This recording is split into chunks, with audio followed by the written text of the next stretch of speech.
You've probably seen the headlines. President Trump's recent foreign policy moves, well, they can seem a little all over the place. First, he publicly warns a major ally, Israel, to back off. Then he turns around and blasts the entire NATO alliance. It feels pretty contradictory. But what if there's a method to the madness? What if this is all part of a deliberate, written-down plan? Let's dive in and break it down. Okay, so it all really kicked off with this moment. After Israel reportedly hit a big gas field in Iran, Trump was asked about his chat with Prime Minister Netanyahu, and his on-camera response was just shockingly blunt. I told him, don't do that. I mean, think about that. A public rebuke like that from a US president to Israel, that's something you pretty much never see. And then, bam. Less than 24 hours later, he completely flips and goes after NATO. In a post, he called the alliance a paper tiger because they weren't confronting what he called a nuclear-powered Iran. He even called them cowards. So, wait a minute. First, he tells Israel not to act, and then he slams NATO for inaction. So what is going on here? And that brings us to the big question, right? Is this all just chaos? Or is there actually a calculated strategy here that maybe a lot of people are missing? Well, one analysis argues that it's absolutely a strategy, and it's one that's been hiding in plain sight the whole time. Okay, Section 1, Unlocking the Strategy. So where is this supposed master plan? Well, according to the source material for this explainer, you don't have to look far. The whole blueprint was apparently published for everyone to see last December in the president's own national security strategy. The core argument is really simple. Nothing we're seeing is improvised. That warning to Israel, the attack on NATO, every single action the source claims is a direct execution of policy that's already laid out in the NSS. You can think of it like a playbook, and he's just running the plays page by page. And if you dig into the NSS, there's a quote that gets right to the heart of the problem they're trying to solve. It says, we want to prevent an adversarial power from dominating the Middle East. But, and here's the really crucial part, they want to do it while avoiding the forever wars that bogged us down. So you see the puzzle, right? How do you stay in control without getting sucked into these endless draining conflicts? That's the central tension this whole new strategy is built to resolve. Which leads us to Section 2, the Great Game Explained. You see, to really understand this new plan, we first have to get a handle on the old system, the very thing the source says Trump is trying to dismantle. And they give it a name, the Great Game. So what on earth is this Great Game?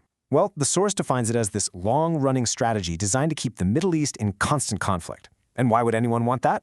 The goal, they say, was to control these vital energy choke points. You know, those narrow sea lanes like the Strait of Hormuz, where a huge chunk of the world's oil has to pass through. If you can control those points, you basically have your hand on a lever that controls the entire global economy. And this system, according to the source, is built on a few key pillars. It all starts with fueling that regional conflict, right? That makes everybody dependent on whoever controls the oil flow. Then, it's backed up by powerful financial tools, like the insurance markets that can literally bring global shipping to a halt. And finally, it relies on key regional players. And, this is a big one, it uses NATO as a kind of enforcement arm to keep the whole game going. This quote from a White House official just seems to perfectly capture the divide here. Israel doesn't hate the chaos. We do. We want stability. Wow, that points to a massive difference in goals. If the old system runs on chaos, but the new American strategy demands stability, well, suddenly that very public warning to Israel starts to make a whole lot more sense, doesn't it?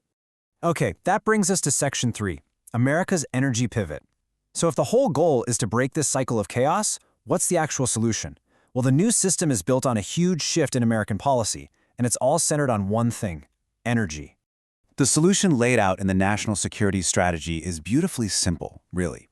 If America becomes a net energy exporter, producing more energy than it consumes, then it's no longer dependent on all that oil passing through those Middle East choke points. And just like that, the Great Game loses its power. The leverage is gone. Those choke points suddenly become way less important to America's interests. And this really lays out the whole shift. The old playbook, it meant America was vulnerable, stuck in these forever wars, and totally fixated on the Middle East. The new strategy just flips the script entirely. The U.S. becomes the energy exporter. The choke points lose their sting, and alliances are rebuilt, not on dependency, but on sovereign nations working together because their interests actually align. So, let's move to Section 4, a new deal with Japan. I mean, this all sounds great in theory, but what does this new architecture actually look like in practice? Well, the source points to the recent massive energy deal between the U.S. and Japan as the perfect example. First, just wrap your head around the scale of this. We're talking about $60 billion that Japan is investing directly into American natural gas production.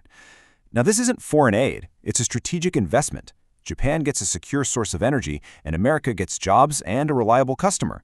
A total win-win. But it doesn't even stop there. Beyond the natural gas, Japan is also investing another $40 billion to build advanced small modular nuclear reactors right here on American soil. I mean, that is a huge leap forward for the next generation of energy technology. Now here is the really clever part. This single deal dismantles multiple choke points all at once. First, by getting energy from the US, it lets Japan bypass the dangerous Strait of Hormuz. Second, the source argues that this huge investment breaks what it calls a green ideology chokehold that's been stifling nuclear power for years. And third, the deal includes cooperation on deep-sea minerals, which starts to break China's chokehold on rare earth metals. That's like 3 strategic wins in one deal. And you can hear the simple, powerful logic in Trump's own words. He basically says, look, Japan gets over 90% of its oil through that strait. The US, we get almost none. So it's a huge reason for them to invest. It's just a straightforward deal between 2 sovereign countries based on their actual needs. All right, let's bring it all home in our last section, the choke point takedown. When you look at the big picture, according to this source, this isn't just about a few policy shifts. It's about systematically taking apart the world's most critical choke points. So, the final takeaway is this. Those public rebukes of Israel and NATO, the huge drive for American energy independence, the new deal with Japan, it's all connected. According to this analysis, Trump is not just winging it. He is methodically dismantling an old imperial system and replacing it, one nation and one deal at a time. Which leaves us all with a pretty provocative final question to chew on.